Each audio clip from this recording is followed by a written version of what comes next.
सांसों की ज़रूरत है जैसे, सांसों की ज़रूरत है जैसे, जिंदगी के लिए बस एक सनम चाहिए, आशिकी के लिए जाम की ज़रूरत है जैसे, जाम की ज़रूरत है जैसे, बेखुदी के लिए बस एक सनम चाहिए, आशिकी के लिए।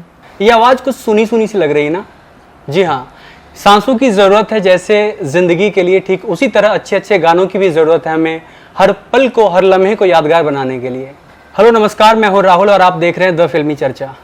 और जब जब ऐसे गानों की जिक्र होती है, बात होती है, तो एक नाम सबसे पहले हमारे लबों पे आता है, हमारे जहन में आता है। जी हाँ, मैं बात कर रहा हूँ संगीत के जादूगर कुमार सानू सर की। तो चलिए बिना देर किए मिलते हैं उनसे। बहुत बहुत स्वागत है सर आपका द फिल्मी चर्चा में। Thank you. सबसे पहले तो सर फिल्म इंडस्ट्री में 35 साल पूरा करने के लिए और हमें 40 तकरीबन पूरा करने के लिए और इंडस्ट्री को एक से एक बढ़ के सदाबहार गाने देने के लिए बहुत बहुत शुभकामनाएं सर आपका। Thank you very much. इस जर्नी को कैसे देखते हैं सर आप? क्या खोया, क्या पाया, किस तरीके से? खोया कुछ नहीं है, पाया ही खाली। खोया कुछ नहीं है, खाली पाया। इसमें खोया बहुत कुछ तो है नहीं। मेरे को ऐसा नहीं लगता कि मैं बहुत कुछ खोया। हाँ, डेफिनेटली कुछ कुछ चीज़ें हैं जो मिस करते हैं हम। खोया नहीं, एक्चुअली मिस करते हैं। इस बचपन का वो दोस्त एंड वो सब जो अड्डा वो सब होता था, वो सब चीज़ें मिस करता हूँ। एंड स्पेशली जो कलकत्ता का जो फूड्स होते थे, रोड साइड फूड जो होते थे, वो सब मिस करता हूँ। एंड बस बाकी तो सब कुछ ठीक है, सब कुछ चल रहा है। बट एक चीज़ लाइफ में दुखद घटा, जो मेरा माँ बाप का निधन हो गया। उसके बाद मैं दुखी था। खोया बोले तो वही खोया, माँ एंड बाप दोनों को खोया। सर, परिवार एक अपना परिवार जो सबका होता है, एक प्रोफेशनल परिवार भी होता है जिस इंडस्ट्री में आप काम करते हैं। तो इस परिवार के साथ किस तरह का रिश्ता है आपका, किस तरह का नाता है? क्या उस तरह की फीलिंग आती है परिवार वाली, इंडस्ट्री वाली परिवार? नहीं, परिवार तो इंडस्ट्री एक परिवार है, सब बोलते तो है परिवार है, लेकिन परिवार वाली फीलिंग्स किसी के अंदर नहीं है। बात तो सही है कि ये परिवार ही है। डेफिनेटली परिवार की तरह होना चाहिए, परिवार की तरह एक दूसरे का साथ देना चाहिए। बट यहाँ पे परिवार वाली बात कुछ होता नहीं है, खाली बोलने के लिए होता है कि परिवार, but it's not like that.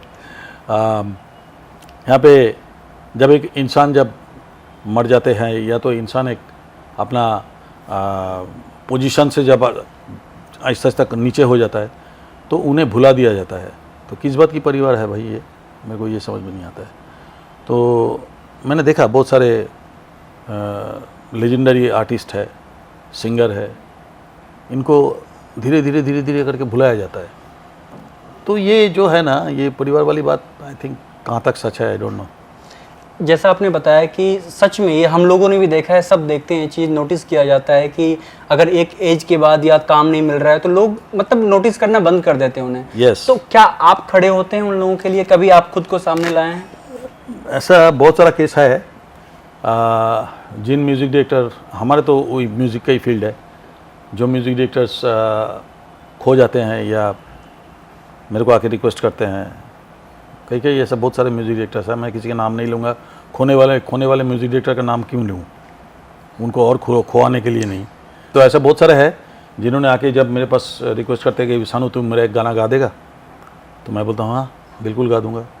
इस तरह से हेल्प करता हूँ। तो आई थिंक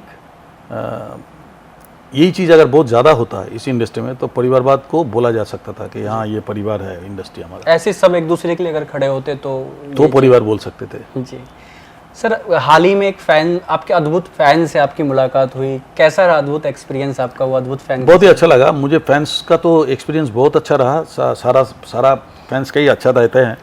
बहुत सारे ऐसे फैंस मेरा है, लेकिन ये फैंस जो है ये 1200 किलोमीटर, 1200 नहीं 1400 किलोमीटर करीब साइकिल चला के आए उसके गांव से, उसके झुनून करके जो गांव है झुंझुनू या कुछ ऐसा नाम है उसका, राजस्थान का एक गांव है, वहाँ से वो साइकिल चला के आए। मेरे को उसका आने का जो है वो तो खुशी थी, लेकिन उन्होंने जो स्ट्रगल किया दुख भी उस रास्ते में, हाँ रास्ते में जो स्ट्रगल किया, नहीं रास्ते में जो स्ट्रगल किया आपने, आप तो जानते नहीं हैं किस तरह के स्ट्रगल किया। जब हमारे यहाँ पे बाढ़ चल रहा था, बारिश तूफान, उसके अंदर वो आधा साइकिल डूब के साइकिल को चला चला के लेके आ रहे। तो ये जो स्ट्रगल था बहुत इम्प्रेसिव था। मैं अपने आप को धन्य समझता हूँ कि भाई ऊपर वाला ने इतना मुझे बख्शा, कि लोगों का ऐसा प्यार। एंड वो जब आए यहाँ पे आए, मेरे घर पे आए, मैं उसको ऊपर बुलाया, बिठाया, उससे गाना सुना, और गाना भी बहुत अच्छा गाते हैं गिटार बजा के।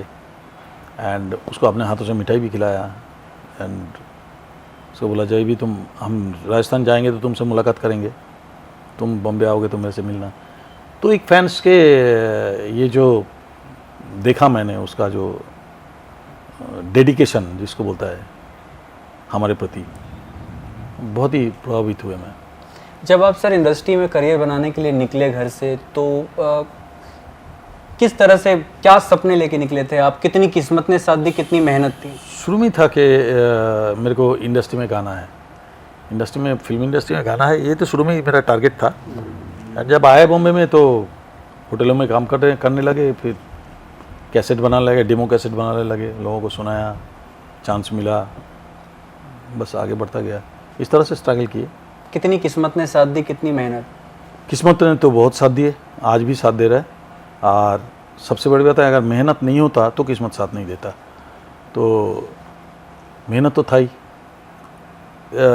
गाने को लेके ही हमारा चर्चा खुद के अंदर होता था, इस गाने को और बेहतर कैसे कर सकते थे, और बेटर गा सकता था मैं, ऐसा लगता है जब गाना बाद में सुनता हूँ तो ये सब चीज़ें जो है ना, बहुत सारी चीज़ें हैं छोटे छोटे जो आपको आपके मंजिल तक लेके जाते हैं। अभी हाल ही में आपने OTT के लिए भी गाना गाया है आपने, तो कुछ एक्सपीरियंस अलग होता है इसका? कुछ सामने से कंडीशन दिए जाते हैं कि ऐसा गाना है, ऐसा गाना है? मेरे को तो ऐसा अलग कुछ नहीं लगा। एक मेलोडियस गाना था, जितना खूबसूरती से हो वो गाना गाओ, यही मेरा टारगेट था। एंड अमन पंथ नाम है उसका, म्यूज़िक डायरेक्टर का, गानसन गुलाब सीरीज़ का नाम है, नेटफ्लिक्स का ओरिजिनल सीरीज़ है। तो वो गाने को सारा पिक्चर में उसको फर्स्ट टू लास्ट एपिसोड वो लोग कंटिन्यू बजाते जाएंगे उस गाने को। बहुत जगह पे वो जगह गाना बजेगा, एक ही गाना है उस सीरीज़ में। तो एक्चुअली सीरीज़ गाने के साथ नहीं होता है, लेकिन वो लोगों ने गाना इसको, बहुत ही खूबसूरत गाना। एंड आई थिंक लोगों को बहुत ही अच्छा लगेगा, क्योंकि अमन ने बहुत ज़बरदस्त म्यूज़िक किया। मैं हैट्स अप टू हिम कि एक यंग लड़का इस ज़माने का इतना मेलोडियस गाना बनाते, तो ये देख के बड़ा अच्छा लगता है। और मैंने आम जैसा फिल्मों में गाना होता है था, उसी अंदाज से गा दिया। जैसे आपने सर कुछ देर पहले बताया कि आप होटलों में भी गाना गाए थे, तो उस टाइम का कुछ ऐसा, मतलब कुछ क्या फीलिंग आती होगी, क्या या कुछ नहीं है, उस समय एक ही गोल था कि होटल में गाना गाओ, पैसा कमाने के लिए। ओके, इंटेंशन सिर्फ मनी, इंटेंशन खाली मनी कमाने का था। एंड फोकस था दूसरी जगह पे, वो उस पैसे से हम क्या करेंगे। तो ये फोकस लेके हमने काम किया, एंड उस तरह से ही चला। सर जैसा आपको भी पता है ये चीज़ सर, इंडस्ट्री ने हर जगह होता है, लेकिन फिल्म इंडस्ट्री में बहुत ज़्यादा ये चीज़ है कि लाइमलाइट में रहने के लिए हम 10 बहाने ढूंढते हैं, चाहे एक्टर हो, सिंगर हो, क्योंकि लाइमलाइट में चाहे कुछ कंट्रोवर्शियल स्टेटमेंट दे दिया या कुछ ऐसी हरकतें कर दिया हमने। कैसे खुद को बचा के रखा सर आपने इससे? ये एक सस्ता रास्ता है, यू कैन से कि cheaper way to get publicity. And I never use all this kind of बकवास थिंग। तो मैंने देखता हूँ जब हंसी आता है कि आपने आपको लाइमलाइट में लाने के लिए लोग क्या क्या करते हैं।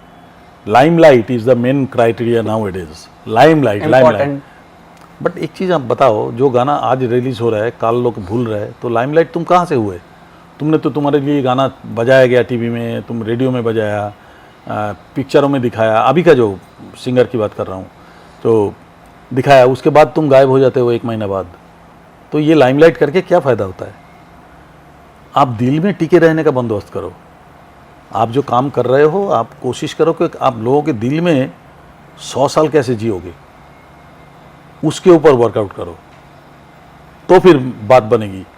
तो ये है लाइमलाइट। लाइमलाइट एक बड़ा हंसी आता है देख के, एक एक उटपटांग कुछ बातें बोल देते हैं, कोई कंट्रोवर्सी बात छेड़ देते हैं ताकि लोग उसको लेके 2-4 दिन चर्चा करें। अरे भाई क्या होगा ये 2-4 दिन चर्चे में, कल तुमको गायब होना ही है। 2-4 दिन चर्चे में कोई बात नहीं है। जो काम ऐसे करो कि तुम 100 साल दिलों में राज करोगे, ऐसा होना चाहिए। मीडिया को लेकर क्या रिएक्शन होता है आपका सर? क्योंकि मीडिया आपके बारे में अच्छा भी लिखते हैं, बुरा भी लिखते हैं, लेकिन जब बुरा लिखते हैं कुछ ऐसी बातें होती हैं जो कभी कभी सच भी होती है, कभी कभी सच नहीं भी होती है, तो उस टाइम क्या सोचते हैं आप मीडिया के बारे में? गुस्सा आता है? नहीं, गुस्सा तो आता ही है कि जब झूठ बात लिखते हैं ना, जब झूठ बात फैलाने का कोशिश करते हैं, झूठ बात जब इस्टेब्लिश करने की कोशिश करता है पब्लिक में, तब थोड़ा गुस्सा आता है कि भाई आप सच्चाई जाने बगैर क्यों आप झूठ बात को फैला रहे, और जो चीज़ अच्छा नहीं है उस चीज़ को बार बार आप क्यों दिखाने का कोशिश करते हो, उसको बार बार रिपीट टेलीकास्ट करके या बार बार छाप के उस चीज़ को दिखाने का कोशिश करने का मतलब ये नहीं होता है कि लोगों के इसमें कोई फ़र्क नहीं पड़ता। आप जिसको बदनाम कर रहे हो उसका आप नाम बढ़ा रहे हो, इनडायरेक्टली आप जिसको बदनाम कर रहे हो उसका आप नाम बढ़ा रहे हो आगे, तो इनडायरेक्टली आप उसको हेल्प ही कर देते हो। तो इसलिए गुस्सा भी होता है। बाद में जब ये सोचता हूँ कि आप मेरा नाम फैला रहे हो, तब खुश हो जाता हूँ कि ना, आप मेरे को दिखा रहे हो, चाहे ख़राब अंदाज में ही दिखाओ, बुरा अंदाज में दिखाओ, अच्छे अंदाज में दिखाओ, कुछ भी दिखाओ, लेकिन दिखाओ तो, आपको दिखाना तो पड़ रहा है ना। मेरा फीलिंग्स ये है, तब मैं खुश होता हूँ कि चलो ख़राब के बहाने में ही सही हमको तुमने जिंदा रखा। सर आजकल के जो प्लेबैक सिंगर हैं वो मोस्ट ऑफ कोशिश करते हैं, मोस्ट ऑफ द कि फेस वैल्यू पे भी कोशिश करते हैं, वो लोग वर्क करते हैं। ज़्यादातर आपने देखा होगा वीडियो में भी वो खुद को भी प्रेजेंट करते हैं। वो पहले के टाइम में उतना नहीं था क्या? नहीं, पहले के टाइम में ऐसा था नहीं। पहले के टाइम में ये थॉट किसी के दिमाग में आया नहीं होगा। अभी नए नए थॉट के साथ नए नए लड़के सब आ रहे हैं। अच्छा है कि वो अपने आप को साथ में, क्योंकि अभी इंडस्ट्री बहुत टफ हो गया, तो एक ही टाइप का सिंगर समझ लो 50 घूम रहा है, तो अपने आप को तो पहचान कराना ज़रूरी है। भाई मैं ये गाना गा रहा हूँ। हम लोगों को बोलने की ज़रूरत नहीं था कि हमारे आवाज़ से पहचान जाते थे कि भाई ये कुमार सानू गा रहे हैं, ये फलाना गा रहा है। उनको आवाज़ के साथ साथ अपना फेस को पहचान कराना पड़ता है ताकि उसको लोग याद रखें कि भाई ये गाना वो गाया। नहीं तो गाना ऐसा सुनने से बता नहीं सकते कि कौन गाया। तो this is the way of. Competition भी बढ़ गया बहुत ज़्यादा, वही लाइमलाइट पाने के लिए पब्लिसिटी पाने के लिए। कंपटीशन की बात, अपने आप को पहचान कराने के लिए शक्ल का इस्तेमाल करना बहुत ज़रूरी होता है। तो अभी के ज़माने में तो सिंगिंग का तो छोड़ ही दो, सिंगिंग का बात कहाँ आ रहा है आई डोंट नो, बट शक्ल का जब बात आ रहा है तो शक्ल पहचान कराने के लिए यही बहुत ज़रूरी है, और लोग कर रहे हैं। कुछ सिंगर जो है वो कर रहे हैं। सर आइकॉनिक गाने जो हमेशा एक बार अगर सुन लो तो पूरे दिन कानों में गूंजता रहता है, आइकॉनिक जो पुराने गाने होते थे, लिरिक्स इतने अच्छे होते थे, उनका जब रीमेक आज होता है तो एक तरह से चीरहरण हो रहा है। वो अलग सर, वो अलग बात है कि गाने ट्रेंड करती है, लेकिन फ़र्क ट्रेंड करने का रीज़न है क्योंकि डिजिटल एज है सर। उस टाइम में उतना डिजिटल एज नहीं था ट्रेंड करने का गाने का। हाँ, प्लेटफॉर्म बहुत सारा है। तो ये सर क्या सिंगर पे आप हो सकता है मे भी उतना याद नहीं मुझे, आपके गाने के भी रीमेक हुए हैं और भी ये सब बहुत सारे हुए। तो उस टाइम क्या सोचते हैं आप सर कि मतलब चीरहरण सच में हो रहा है? नहीं, मैं इसको पॉजिटिव वे में ही लेता हूँ कि मैं ये सोचता हूँ कि भाई नई जनरेशन जो है वो कम से कम जान तो पा रहा है कि कौन गाया था ये गाना। ये प्लस पॉइंट है। इसकी वजह से वो गाने भी आते हैं सामने, तो वो सामने आते हैं। बोलता है कि सब जैसे कि मेरा आंख मारे, वो लड़कियाँ आंख मारे, तो मेरा एक छोटा सा पार्ट था लेकिन गाना वही था, उसको वो लोगों ने चेंज करके कुछ और किया था, लेकिन वो जो पार्ट था उसकी वजह से समझ लो एक हाइप न्यू जनरेशन जो है वो, नहीं, न्यू जनरेशन जो है वो जान पाए कि ये कुमार सानू का आवाज़ है ना। एक तरीके से अच्छी चीज़ है ये सर, अच्छी हो गया, अच्छा हो गया। अब देखो, मैं तो रास्ते से जा रहा था, मैं कुली नंबर 1 जो लेटेस्ट आया था उसमें मैं दोबारा गाया उस गाने को, खाली उसका अरेंजमेंट चेंज कर दिया, दोबारा गाया, तो बहुत अच्छा, लोगों ने बहुत अच्छा, क्योंकि अभी प्लेटफॉर्म इतना है, अभी दुनिया भर का OTT प्लेटफॉर्म है, प्लस चैनल्स है, प्लस ये है, तो लोग तक पहुंच ही जाता है।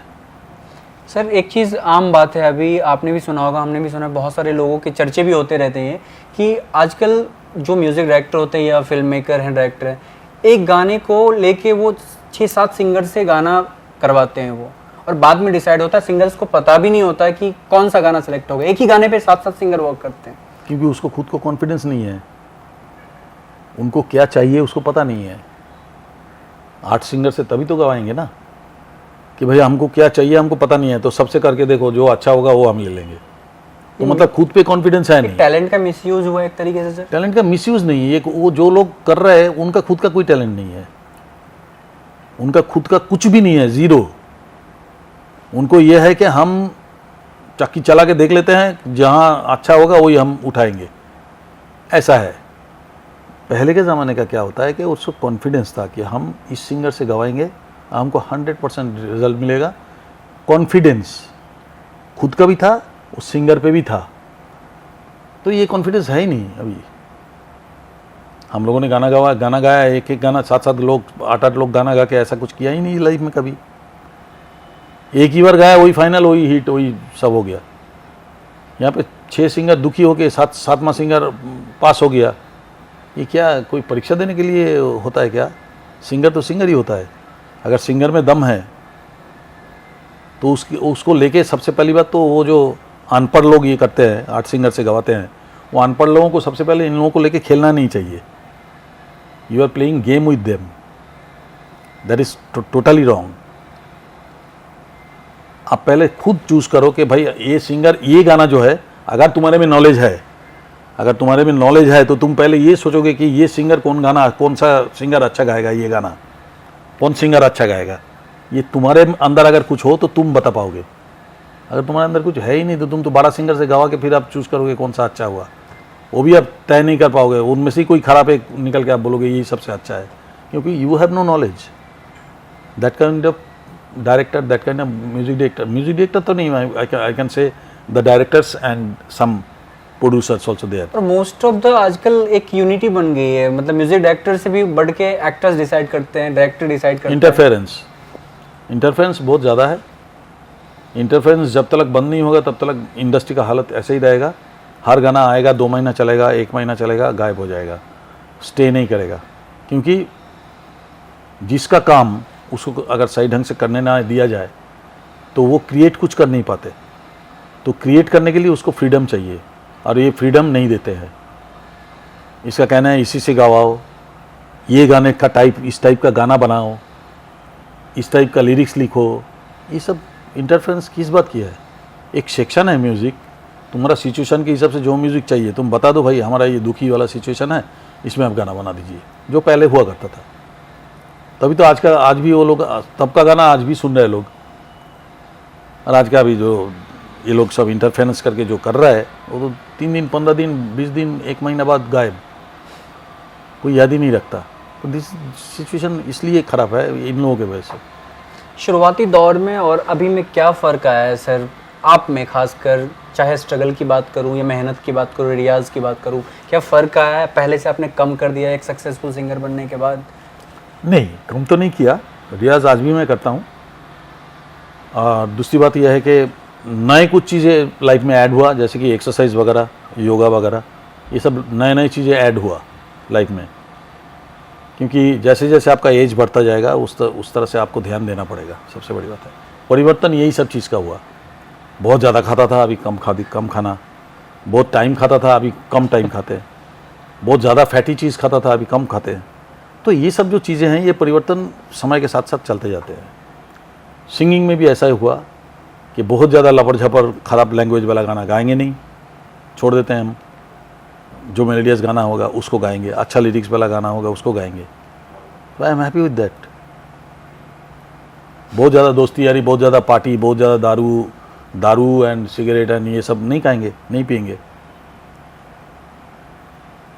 परिवर्तन, ये सब चीज़ में परिवर्तन हुआ कि कुछ सेक्रीफाइस आप अपने लाइफ में अगर करोगे, अगर आपने लाइफ में कुछ सेक्रीफाइस, ये ऊपर वाला देखता है कि जैसे मैं दारू नहीं पीता, सिगरेट नहीं पीता, कुछ सेक्रीफाइस तो लाइफ में होना चाहिए। जैसे शनि मंगलवार हम कुछ नॉनवेज नहीं खाएंगे, ये कुछ चीज़ें होता है तो ऊपर वाला भी संतुष्ट होता है थोड़ा, जो हमारे लाइफ में हो रहा है। तो that's I maintain all this things. I think sacrifice थोड़ा सा करोगे, वो ऊपर वाले को दिखेगा तो तुम्हारे लिए कुछ करेगा, मेरा ये थॉट है। ये आपने सर अपने बारे में बताया, फिल्म इंडस्ट्री में क्या बदला है पहले और आज में? फिल्म इंडस्ट्री में कुछ नहीं, इंटरफेरेंस बहुत ज़्यादा हो गया, म्यूज़िक का जो क्रिएशन था वो क्रिएशन ख़त्म हो गया, अभी एडॉप्शन बहुत ज़्यादा हो गया, लिरिक्स का क्वालिटी बहुत गिर गया, जो शायरी होता था उर्दू का यूज़ बहुत कम हो गया, उर्दू का यूज़ होना बहुत ज़रूरी है, प्रॉपर जो लिरिक्स होना चाहिए। एक गाने में, हर गाने में एक स्टोरी होता था, हर गाने में एक कहानी होता था, वो सब अभी मिसिंग है, सब परिवर्तन हो गया, अभी कुछ नहीं चाहिए, कुछ भी वर्ड लेके उसको खेलते जाओ बस गाना बन जाता है, तो इस तरह की चीज़ें हो गया। दूसरी बात है हीरो हीरोइन भले देखने को खूबसूरत ना हो फिर भी हीरो हीरोइन बनेगा, ये परिवर्तन हुआ। शक्ल सूरत से हीरो लगता ही नहीं है, वो भी हीरो बनता है, ये हो गया। जो म्यूज़िक डायरेक्टर नहीं है वो म्यूज़िक डायरेक्टर बनता है, जो सिंगर नहीं है वो सिंगर बनते हैं, ये सब परिवर्तन बहुत सारा हुआ। एंड जो पिक्चर एकदम बकवास है उसको सबसे ज़्यादा कलेक्शन बोल के झूठ खबर चलाना, ये भी परिवर्तन हुआ। 400 करोड़ 300 करोड़ कमाई, 500 करोड़ कमाई, पिक्चर जाके जब देखो साला 4 सीन के बाद निकल के बाहर आ गया। आपने कौन सी फिल्म देखी लास्ट सर? नहीं बहुत सारा देखा, मैं नाम नहीं लूँगा, कोई भी पिक्चर का नाम लेके डायरेक्ट झगड़ा नहीं करना चाहता हूँ। सर आपकी आवाज़ में जो पहले बात थी वही बात आज भी है, तो काम इतना कम क्यों सर? कम तो नहीं है, पहले के कंपैरिजन में बहुत ना, ज़्यादा। पहले के जैसा फिल्म बनता ही नहीं है आजकल। पहले आप सोचो ना कि साल में 300 फिल्म बनता था, तो हम लोग बिजी थे, हर फिल्म में 8 गाना, तो कितना गाना हो गया साल में, तो अब सोचो, तो उतना फिल्म बनते थे पहले। अब फिल्म कितना बन रहा है, सबसे बड़ी बात है। कोई सीरीज़ चले गया, सीरीज़ डिवाइड हो गया, टीवी शोज़ आ गया, दुनिया भर का फिल्म। कभी कभी एक आध आता है, वो मुँह के बल गिर के मर जाता है। बड़े बड़े कोई स्टार का आता है, वो कोई हिट होना तो बहुत मुश्किल से, अगर 50 फिल्म साल में रिलीज़ हुआ तो उसमें से 1 या 2 खूब बहुत ज़ोर से मतलब हिट हुआ तो हुआ, अदरवाइज सारे तो सब सेम हालत है। तो इसलिए जो काम का जो क्वांटिटी ऑफ सॉन्ग्स जो था वो कम हो गया, अभी थोड़ा बहुत गाना बचा हुआ है, और सिंगर बहुत ज़्यादा हो गया। पंजाब के खेत वेत बेच के आ गया समझ लो बहुत सारे सिंगर्स, फिर हरियाणा से आ गया समझ लो, राजस्थान से आ गया, बंगाल से आ गया, हाँ, सब जगह से सोचते हैं कि बॉम्बे जाते ही हमको सब कुछ मिल जाएगा। ऐसा नहीं है अभी सिचुएशन। तो क्या होता है कि हम गिने चुने कुछ सिंगर्स थे, काम इतना ज़्यादा था, अभी काम इतना सा हो गया और सिंगर्स इतना हो गया, तो उसमें काम तो आपको कम मिलेगा ही। और आपने सर ये भी बताया कि अच्छे गाने नहीं बन रहे हैं, अच्छे लिरिक्स नहीं बन रहे हैं, ये सिर्फ जिम्मेदार कौन? ऑडियंस भी जिम्मेदार एक तरीके से है, क्योंकि ऑडियंस पसंद कर रही है गोवा वाले। ऑडियंस पसंद करते ही नहीं है, ऑडियंस को हैमर करके उसके माथे पे डाला जा रहा है। ऑडियंस पसंद नहीं करते हैं। आपको अगर रोज सुबह उठ के समोसा दिया जाए ब्रेकफास्ट में, वो तो हैबिट बन जाएगा ना। आप सुबह उठ के शाम को जाके बूढ़े के दुकान में चाय पियेंगे, ये आपका हैबिट बन चुका है। आप जाओगे ही और पियोगे ही, वहाँ बैठ के एक बीड़ी भी पियोगे चाय के साथ, तो ये आपका आदत बन चुका है। तो आपको रोज़ हैमर किया जा रहा है, सुबह से उठ के रात को 200 बार टीवी में बजाया जा रहा है एक गाना, समझ लो एक हैमर किया जा रहा है। तो आप खुद ही गुनगुनाने लगाएंगे, तो रास्ते में जाके थोड़ी देर में गुनगुनाने लगाएंगे उस गाने को। जो परोसा जा रहा है वही लोग एक्सेप्ट कर रहे हैं। मजबूरी है, मजबूरी में आप उसी हैमर अगर अच्छे गाने को लेके करो तो अच्छा जाएगा समझ में, अब बुरे गानों को लेके करो तो बुरा जाएगा। अभी 4 बोतल वोडका रोज मेरा फटका, अभी इस गाने को समझ लो 200 बार बजाया टीवी में एक दिन में, तो सब नींद से उठ के 4 बोतल वोडका करके वो खुद ही गा रहा है, क्योंकि कोई चारा नहीं है। और क्यों आप उसको मजबूरी में उसको मजबूर कर दिया गाने के लिए टीवी के जरिए। भाई आप लोगों से निवेदन है, इस तरह के गाने के बजाय अगर अच्छा गाने को 200 बार ऐसा हिट कराओ, 200 बार हैमर कराओ, तो फिर समाज का कुछ उन्नति होगा। थोड़ा बहुत समाज के बारे में सोचो खाली। बहुत कमाल का हमारा कन्वर्सेशन रहा सर, बहुत कमाल का, आप बहुत अच्छा बोले सर। और आशा करता हूँ आपके आने वाले प्रोजेक्ट्स भी काफ़ी सक्सेसफुल रहे और ऐसे हम लोगों को अच्छे से अच्छे गाने देते रहे। बिल्कुल बिल्कुल, क्योंकि आपके गाने सुन के कुछ लोगों ने आशिकी शुरू किया, कुछ लोगों के दिल टूटे तो आपके गाने सुन के दुख बुलाए। आप सबसे कनेक्टेड एक तरीके से आप हैं। Thank you for your lovely interview and आपका क्वेश्चन भी बहुत अच्छा था। I am very happy with that. Thank you so much sir. और आपके फैंस के लिए अपना एक्सपीरियंस कुछ शेयर करना चाहे कि अगर जो म्यूजिक इंडस्ट्री में आना चाहते हैं, करियर बनाना चाहते हैं, उनके लिए एक मैसेज कुछ? नहीं, अपने आप को तैयार करो। सबसे पहली बात है अपने आप को तैयार करो, इस लेवल तक तैयार करो कि आपको कोई रिजेक्ट कर ही नहीं पाए। अभी का जो सिस्टम है, इस सिस्टम पे बता रहा हूँ, एक तो ये साइड है, दूसरा साइड है आपका अगर पहचान बहुत सॉलिड है, सॉलिड पहचान है, तो आप आ जाओ इंडस्ट्री में। और ऊपर से प्रेशर कराओ। ये घुमा के आप नेपोटिज्म बोल रहे हैं सर?